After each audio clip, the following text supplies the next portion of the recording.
మీ అమ్మని ఈ 4 మాటలు ఎప్పుడూ అనకండి. మీ లైఫ్లో ఇప్పటికీ మీతో పాటు మీ అమ్మ ఉంటే మీరు ఈ ప్రపంచంలోనే చాలా లక్కీ పర్సన్ అని గుర్తుంచుకోండి. కానీ ఏ పరిస్థితిలో అయినా ఈ 4 మాటలు ఆమెను అంటే మాత్రం మీకంటే దుర్మార్గులు ఈ ప్రపంచంలో ఎవరు ఉండారని గుర్తుంచుకోండి. మొదటిది, నువ్వు మా కోసం ఏం చేశావు? ఈ మాట మీ అమ్మను గుండె పగిలేలా చేస్తుంది.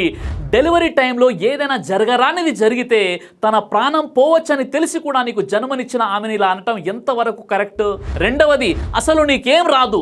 ఎవరి దగ్గరైతే నడవడం, మాట్లాడడం, తినడం నేర్చుకున్నామో ఆమెనే ఇలా అంటే సూర్యుడికి ప్రకాశించడం రాదు అన్నట్టుగా ఉంటుంది.